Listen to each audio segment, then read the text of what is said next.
Students, मैं हूं Aditi Dravid from Empower Education. और आज हम आपके लिए संस्कृत व्याकरण का एक नया वीडियो लेकर आए हैं। वो जो वीडियो है उसका टॉपिक है वाच्य परिवर्तनम। तो वाच्य परिवर्तन आपने सुना होगा, इंग्लिश भाषा में आपने किया होगा एक्टिव वॉइस और पैसिव वॉइस। जैसे ही वॉइस चेंज द वॉइस ऐसा क्वेश्चन आता है, वैसे ही संस्कृत भाषा में उसे वाच्य परिवर्तन ऐसा कहते हैं। तो एक्टिव वॉइस और पैसिव वॉइस, तो ये जो परिवर्तन है, तो आज हम संस्कृत भाषा में ये सीखने वाले हैं। तो आइए चलते हैं आज के हमारे इस टॉपिक के तरफ, वाच्य परिवर्तन। तो वाच्य परिवर्तन यानी क्या? तो वाक्य में क्रिया द्वारा प्रधान रूप से जो कहा जाता है वही क्रिया का वाच्य होता है। अर्थात वाक्य निर्माण की शैली को वाच्य कहते हैं। यानी कि एक्टिव वॉइस ये एक शैली है, और पैसिव वॉइस यहाँ पर भी संस्कृत भाषा में उसे कर्तृवाच्य और कर्मवाच्य ऐसा कहते हैं। तो हम उसके वाच्य परिवर्तन के जो भी प्रकार है, तो आज हम वो देखेंगे और उसके नियम भी देखेंगे। तो वाच्य वाच्य के भेद क्या है? तो ये तीन भेद है: कर्तृवाच्य, कर्मवाच्य और भाववाच्य। कर्तृवाच्य में क्या होता है? कर्ता यानी कि वाक्य में जो कर्ता है, सब्जेक्ट है, वो बहुत इंपॉर्टेंट होता है, वो प्रधान होता है। फिर कर्ता के अनुसार क्रिया का पुरुष, वचन और विभक्ति होती है। यानी कि कर्ता अगर प्रथम पुरुषी हो तो क्रियापद भी हमें प्रथम पुरुष ही उसका उपयोग करना चाहिए। कर्ता अगर एक वचन हो तो क्रियापद भी एक वचन होगा।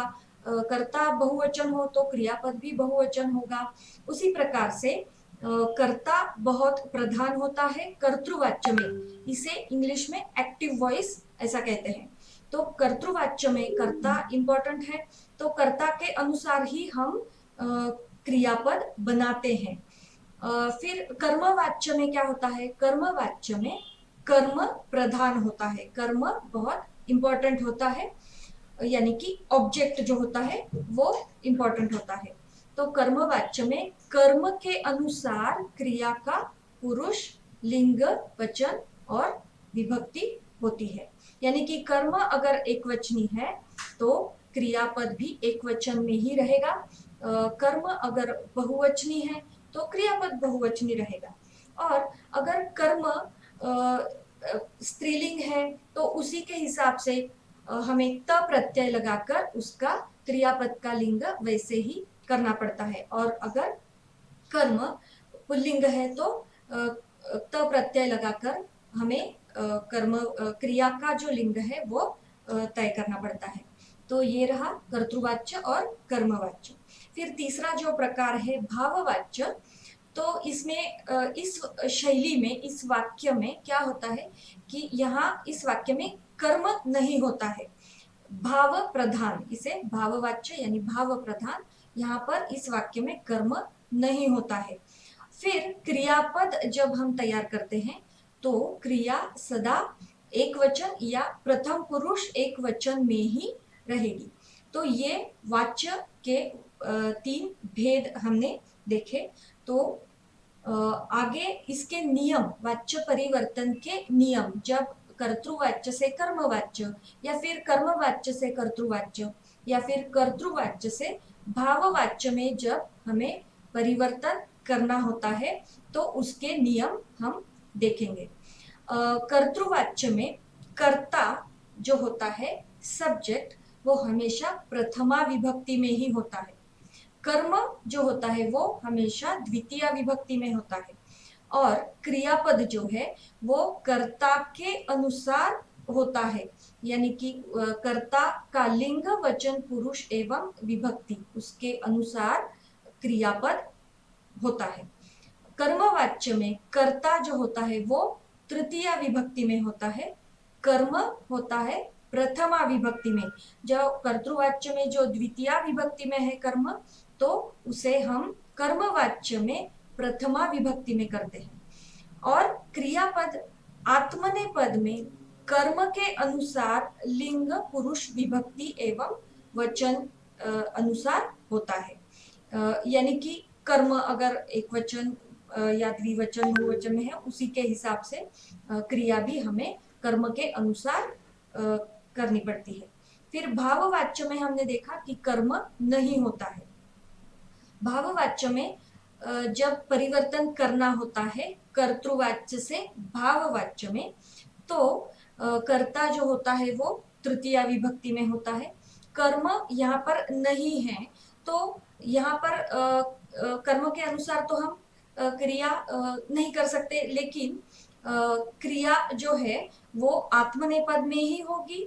कौन सा भी लकार हो, प्रथम पुरुष एक वचन, प्रत्यय लगने पर नपुंसकलिंग प्रथमा विभक्ति का एक वचन रखेंगे। यानी कि कर्ता अगर बहुवचन में भी हो तो भी कर्म नहीं है, इसलिए क्रियापद जो है वो हमेशा एक वचन में ही रहेगा, प्रथम पुरुष एक वचन में ही रहेगा।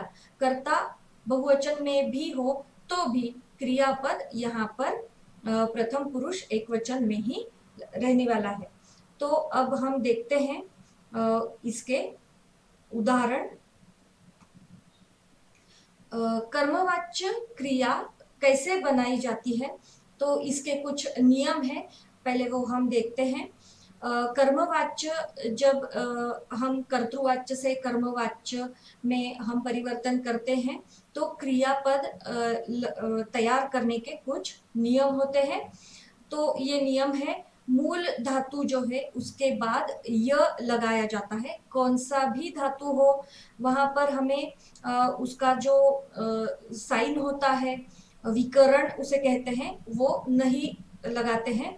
सिर्फ कर्मवाच्य का य जो आता है वो हमें उस वक्त यहाँ पर लगाना पड़ता है। कौन सा भी धातु हो, परस्मैपदी हो या फिर आत्मनेपदी हो, कौन से भी गण का हो, 1 या 10 में से कौन से भी गण हो, यहाँ पर उस मूल धातु को य लगाते हैं। उसके बाद धातु के अंत में सभी धातुओं में आत्मनेपद के प्रत्यय लगते हैं। जैसे सेवते, सेव ये जो आत्मनेपदी धातु है, तो सेवते की तरह जो भी रूप होते हैं सभी लकारों में, यानी कि लट लकार हो तो लट लकार के प्रत्यय, लंग लकार हो तो लंग लकार के प्रत्यय, उसी हिसाब से सभी लकारों के प्रत्यय आत्मनेपद के ही लगते हैं। जैसे कि सेवते ये रहा लट लकार का, असेवत ये लंग लकार का उदाहरण है, सेवताम ये लोट लकार का उदाहरण है, सेविष्यते ये लुट लकार का उदाहरण है, और सेवेत ये विधिलिंग लकार का है। अगर आपको लट लकार का एग्जाम्पल आया है, लट लकार में से आपको चेंज करना है तो लट लकार आत्मनेपद के प्रत्यय लगाएंगे। अगर आपको विधिलिंग लकार का क्रियापद आया है तो विधिलिंग लकार आत्मनेपद का ही प्रत्यय हमें लगाना पड़ता है। फिर सभी लकारों का क्रम से प्रथम पुरुष एकवचन यहाँ पर दिया है, लेकिन वो कर्म के अनुसार ही रहेगा। तो ये जो है, ये मूल जो नियम है वो इसे हम फॉर्मूला कहेंगे। तो फॉर्मूला हम देखते हैं, मूल धातु जो है, मूल धातु प्लस अधिक य और आत्मनेपद के प्रत्यय।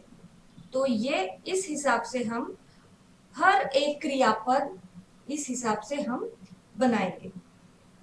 फिर आगे कुछ और नियम है कि क्रियापद और अलग अलग क्रियापद होते हैं, तो वहां पर हम कैसे क्रियापद तैयार करेंगे, तो उसके कुछ नियम है। तो वो है, अगर ऋकारांत धातु है, ऋकारांत धातुओं के अंतिम रु को री हो जाता है, वो जो रु रहता है वहां पर री ऐसा अक्षर होता है। जैसे क्रू, क्रू का हम करोती ऐसा लटलकार में यूज करते हैं, तो क्रू का रु का री होगा, फिर रूप होगा क्रियते, लट लकार में क्रियते ऐसा रूप होगा, मृ म्रियते। फिर दूसरा जो है धातुओं में स्मृ तथा जागृ ऐसे जो धातु है उसके अंतिम रु का अर हो जाता है। उदाहरण देखते हैं, स्मृ स्मर्यते, जागृ जागर्यते। फिर तीसरा एक उदाहरण है, वच वस वप द्वे के व का उ हो जाता है, यानी कि कौन सा अगर धातु व से शुरू होता है तो व की जगह उ लगता है। और यज तथा व्यध के य का ई होता है, यानी कि य से शुरू होने वाले जो धातु हैं वहां पर ई बनता है। और प्रच्छ तथा ग्रह के र का रु हो जाता है। तो उदाहरण उसके देखते हैं, वच उच्यते, यज इज्जते, वस उष्यते। यहाँ पर व की जगह उ लगा है और य की जगह ई हुआ है। फिर आगे कुछ और नियम है। धातु के अंतिम ई तथा उ, यानी कि ह्रस्व ई और ह्रस्व उ अगर है तो वहां पर दीर्घ ई या फिर दीर्घ उ हो जाता है। उदाहरण देखते हैं, जी, यहाँ पर ह्रस्व ई, यहाँ पर ह्रस्व ई है, फिर उसका दीर्घ ई होगा जीयते। फिर श्रु, यहाँ पर ह्रस्व उ है तो फिर उसका होगा श्रूयते। यहाँ पर भी आप देखें कि यहाँ य कर्मवाच्य का य लगा हुआ है। ची, ये धातु है चीयते, यहाँ पर भी ह्रस्व ई का दीर्घ ई हुआ है। फिर आगे अगर आकारांत धातुओं के आ का दीर्घ ई हो जाता है, यानी आकारांत जो धातु है वहां पर आकारांत की जगह ई इकारांत, दीर्घ इकारांत रूप हम बनाएंगे। यथा दा दीयते, पा पीयते, स्था स्थीयते। तो ये ऐसा इसमें परिवर्तन होता है धातुओं में। तो फिर अब हम देखते हैं कि इसके उदाहरण कैसे हैं। कर्तृवाच्य से कर्मवाच्य में हम परिवर्तन करेंगे, फिर कर्मवाच्य से कर्तृवाच्य में भी हम परिवर्तन करेंगे। तो पहला जो प्रकार है कर्तृवाच्य से कर्मवाच्य में बदलना। एक कॉलम में हमने देखा है कर्तृवाच्य के उदाहरण है और उसके कर्मवाच्य में परिवर्तन होने के बाद वो वाक्य कैसा बनता है। तो कर्तृवाच्य में देखते हैं, देवाः आशीर्वादान यच्छन्ति। यहाँ पर कर्ता जो है वो बहुवचन में है, देवाः। आशीर्वादान ये कर्म है और ये द्वितीय विभक्ति में है। तो हम यहाँ देखते हैं, देवाः ये जो है ये प्रथमा बहुवचन है, ठीक है। तो यहाँ पर हम एक ये नंबर लिखते हैं। आशीर्वादान ये जो है कर्म, ये द्वितीय विभक्ति में है, तो यहाँ पर हम नंबर 2। और यच्छन्ति, यच्छन्ति अब हमने देखा है कि कर्तृवाच्य का नियम जो है, तो कर्तृवाच्य में कर्ता के अनुसार ही क्रियापद होता है। तो यहाँ पर देवाः ये जो कर्ता है ये प्रथम पुरुष बहुवचन, यानी कि क्रियापद प्रथम पुरुष बहुवचन में ही होगा। ये क्रियापद जो है ये देवाः यानी कि ते देवाः, यानी कि प्रथम पुरुष बहुवचन का कर्ता है, तो क्रियापद भी उसी के हिसाब से होगा। कर्तृवाच्य में क्रियापद कर्ता के अनुसार होता है, तो ये बहुवचन में है, इसीलिए हम क्रियापद भी प्रथम पुरुष बहुवचन का लगाएंगे। तो यहाँ पर कर्ता के अनुसार है, इसलिए इसे भी हम 1 नंबर देते हैं। तो ये हुआ 1 to 1। तो ये नंबर आप ध्यान में रखते हैं तो हम इजीली कौन सा भी वाक्य हमारे सामने क्यों ना हो हम उसे परिवर्तन कर सकते हैं। कौन से भी मतलब कर्तृवाच्य से कर्मवाच्य में भी कर सकते हैं, कर्तृवाच्य से भाववाच्य में भी कर सकते हैं। तो देवाः आशीर्वादान यच्छन्ति प्रथमा विभक्ति है, नंबर 1। कर्ता प्रथमा विभक्ति में है, कर्म द्वितीया में है, तो नंबर 2। और क्रियापद कर्ता के अनुसार है, इसीलिए नंबर 1 दिया है। फिर कर्तृवाच्य में जब ये कर्मवाच्य में हम उसे परिवर्तित करेंगे तो कर्मवाच्य के नियम भी हमने देखे हैं कि कर्ता जो है वो तृतीया विभक्ति में जाता है तो देवाहा ये प्रथमा बहुवचन है। फिर देवैहि ये क्या है, तृतीया बहुवचन है। हमने देखा है कर्मवाच्य बनाते समय कर्ता जो है वो तृतीया विभक्ति में होता है, तो यहाँ पर देवैहि ये तृतीया बहुवचन है। तो यहाँ पर हम लिखते हैं नंबर 3। फिर आशीर्वादाः ये जो कर्म है कर्तृवाच्य में द्वितीय विभक्ति में है, तो कर्मवाच्य में हमें इसे प्रथमा विभक्ति में करना है। तो आशीर्वादान ये द्वितीय बहुवचन है, इसीलिए यहाँ पर हम प्रथमा बहुवचन ही करेंगे। ये वचन चेंज नहीं होगा, सिर्फ विभक्ति परिवर्तित होती है।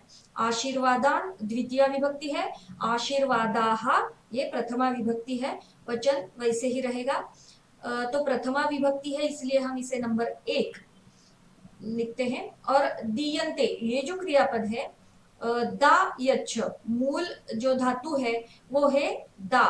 फिर दा का हमने देखा नियम, आकारांत जो धातु होते हैं वहां पर दीर्घ ई होता है, तो दा का दी हुआ है। फिर आत्मनेपद य कर्मवाच्य का य लगा है और फिर आत्मनेपदी क्रियापद अंते ये यहाँ पर दिख रहा है। तो आशीर्वादाः हमने देखा कर्मवाच्य में क्रियापद कर्म के अनुसार होता है, तो कर्म यहाँ पर बहुवचन में है, इसीलिए हमें क्रियापद भी बहुवचन में ही रखना है। तो इसका जो रूप हुआ है यच्छन्ति, दा यच्छ धातु का यच्छन्ति जो रूप है वो परिवर्तित होकर दीयन्ते ऐसा आत्मनेपदी प्रत्यय उसको लगा है। दा यच्छ ये परस्मैपदी क्रियापद है, फिर भी यहाँ पर हमने उसे आत्मनेपदी प्रत्यय लगाए हैं। तो दीयन्ते देवैहि आशीर्वादाः दीयन्ते, तो आशीर्वादाः बहुवचन है, कर्म के अनुसार ये क्रियापद है, इसीलिए यहाँ पर भी हम लिखते हैं 3। सॉरी यहाँ पर हम लिखते हैं 1 3 1 1। तो ये कर्म का जो ये नंबर है यहाँ पर यही रहेगा। तो अगर आप ये नंबर ध्यान में रखते हैं तो वाच्य परिवर्तन आपको बहुत ही सहज तरीके से हो सकता है। फिर आगे का उदाहरण देखते हैं, सह माम पश्यति। तो यहाँ पर कर्ता प्रथमा विभक्ति में है, माम ये कर्म जो है वो द्वितीय विभक्ति में है, और सह के अनुसार क्रियापद होगा पश्यति, सह माम पश्यति। इसका परिवर्तन होकर कर्मवाच्य में वाक्य बना है सह का तेन, माम ये जो द्वितीय विभक्ति है ये प्रथमा में होगी और शब्द होगा अहम। पश्यति यहाँ पर जो क्रियापद है मूल धातु जो है दृश्य, तो यहाँ पर दृश्य को आत्मने कर्मवाच्य का य लगा है, उसके बाद जो प्रत्यय लगा है वो उत्तम पुरुष का है, क्योंकि यहाँ पर कर्म जो है वो उत्तम पुरुष एक वचन का करता है। अहम यानी उत्तम पुरुष एक वचन का करता है, तो यहाँ पर भी आत्मनेपद का जो क्रियापद होगा वो उत्तम पुरुष एक वचन का जो प्रत्यय है आत्मनेपद का वो है ई, फिर दृश्य अधिक य अधिक ई, तो जो क्रियापद बनेगा वो है दृश्य। तो यहाँ पर वाक्य जो है कर्मवाच्य का वो बना है तेन अहम दृश्ये। जो प्रत्यय कर्मवाच्य में जो य जो लगता है वो मूल धातु को लगता है, इसीलिए यहाँ पर अगर पश्यति भी हो फिर भी कर्मवाच्य में दृश्य ऐसा क्रियापद बना है। फिर तीसरा उदाहरण देखते हैं, सह पाठम पठति। तो सह ये कर्ता भी प्रथम पुरुष एक वचन का है, पाठम ये यहाँ पर कर्म है वो द्वितीय विभक्ति में है, और पठति ये क्रियापद सह पठति यानी कि प्रथम पुरुष एक वचन का करता है, तो उस हिसाब से पठ धातु का पठति, सह पाठम पठति। फिर कर्मवाच्य में परिवर्तन करते समय सह का तृतीय विभक्ति में होगा तद सर्वनाम का तृतीय एक वचन, यहाँ पर प्रथमा एक वचन है सह, फिर कर्मवाच्य में तृतीया एक वचन होगा, वो है तेन। पाठम ये द्वितीया है, तो यहाँ पर कर्मवाच्य में प्रथमा विभक्ति होगी। एक वचन है तो हमें प्रथमा एक वचन ही करना है, तेन पाठः। मूल धातु है पठ, यहाँ पर पठ, फिर कर्मवाच्य का य और ते ये प्रत्यय लगा है, क्योंकि पाठः जो है वो कर्म जो है वो एक वचन में है, इसीलिए यहाँ पर एक वचन का ही प्रत्यय लगाया है। तो उसका रूप होगा पठ्यते, तेन पाठः पठ्यते। तो ये कर्तृवाच्य से कर्मवाच्य में हमने वाक्य को परिवर्तित किया है। फिर आगे कर्मवाच्य से कर्तृवाच्य में अगर आपको बदलना है तो इसके उलट क्रिया करनी होगी। देखते हैं, कर्मवाच्य के जो उदाहरण है वो है कन्यया संस्कृतम पठ्यते। यहाँ पर कन्यया मूल शब्द है कन्या, तो ये जो कर्ता है, ये जो कर्मवाच्य के वाक्य है तो कर्ता तृतीया विभक्ति में है। कन्यया ये तृतीया एक वचन है। संस्कृतम संस्कृत अब ये प्रथमा विभक्ति है, और पठ्यते एक वचन में है, इसीलिए पठ्यते ऐसा क्रियापद का रूप है। फिर अगर हमें इसे कर्तृवाच्य में परिवर्तन करना है तो वाक्य कैसा बनेगा देखते हैं। कन्यया ये जो तृतीया विभक्ति है वहां पर हम लिखेंगे प्रथमा विभक्ति कन्या। संस्कृतम अब प्रथमा द्वितीया सेम ही है, समान ही है, तो संस्कृतम वैसे ही रहेगा। और कन्या ये जो कर्ता है, अब कर्तृवाच्य में क्रियापद कर्ता के अनुसार होता है, तो कन्या ये सा कन्या यानी कि प्रथम पुरुष एक वचन का कर्ता है, तो यहाँ पर क्रियापद भी प्रथम पुरुष एक वचन का होगा। फिर वाक्य बनेगा कन्या संस्कृतम पठति। तो कर्मवाच्य में जो क्रियापद है पहले तो उसे आत्मनेपद का प्रत्यय है वो हटाना है, फिर जो य लगा है वो हटाना है, फिर आपको पता चलेगा कि मूल धातु कौन सा है। मूल धातु को सीधे लकार के प्रत्यय लगाने हैं। तो यहाँ पर जो कन्या के अनुसार यानी कर्म कर्ता जो है कन्या उसके अनुसार ये क्रियापद लगा है पठति, तो कन्या संस्कृतम पठति ऐसा कर्तृवाच्य में वाक्य हो गया है। फिर दूसरा है जनैहि सत्कर्मणि क्रियन्ते। यहाँ पर भी कर्ता तृतीया विभक्ति है, तृतीया बहुवचन है। सत्कर्मणि ये भी नपुंसकलिंग है, तो प्रथमा द्वितीया विभक्ति सेम ही है, तो यहाँ कर्मवाच्य में ये प्रथमा है। और क्रियन्ते तो हम देखते हैं कर्तृवाच्य में क्या हुआ है, जनैहि तृतीया बहुवचन है, उसका हमें करना है प्रथमा बहुवचन, तो वो है जनाहा। जनाहा सत्कर्मणि वैसा ही रहेगा क्योंकि प्रथमा द्वितीया सेम है, वनम वने वनानि वैसे सत्कर्मणि, तो सत्कर्मणि प्रथमा द्वितीया विभक्ति सेम है, इसलिए सत्कर्मणि जनाहा सत्कर्मणि। फिर क्रियन्ते यहाँ पर जो है हमने ये हटा दिया प्रत्यय, फिर यह हटाया, तो मूल धातु जो है तो उसका क्री बना है। हमने नियम में जो देखा है कि क्रू धातु का क्री ऐसा रूप बनता है, वो बदलता है, तो हमें पता है कि मूल धातु है क्रू, तो क्रू धातु जो है जनाहा यहाँ पर कर्ता के अनुसार ही क्रियापद होगा, तो ये बहुवचन है इसीलिए हमें क्रियापद भी बहुवचन में करना है, जनाहा सत्कर्मणि कुर्वन्ति। तो ये कर्तृवाच्य में, फिर कर्मवाच्य से हमने ये वाक्य परिवर्तन किया है। फिर तीसरा जो है मया त्वम दृश्यसे। मया त्वम दृश्यसे, तो यहाँ पर कर्ता तृतीया विभक्ति में है, तो ये हमें प्रथमा में करना है, तो वाक्य होगा अहम। मया तृतीया एक वचन है, तो प्रथमा एक वचन अस्मत् सर्वनाम का है अहम। यहाँ पर कर्मवाच्य में कर्म जो है वो प्रथमा विभक्ति में है त्वम, ये जो ऑब्जेक्ट है कर्म है त्वम, तो यहाँ पर हमें द्वितीय विभक्ति में करना है, तो वो है त्वाम। अहम त्वाम फिर मूल धातु हमें ढूंढना है, तो प्रत्यय जो है आत्मनेपदी वो कट किया, फिर य कट किया, फिर जो मूल धातु जो है वो दृश्य है।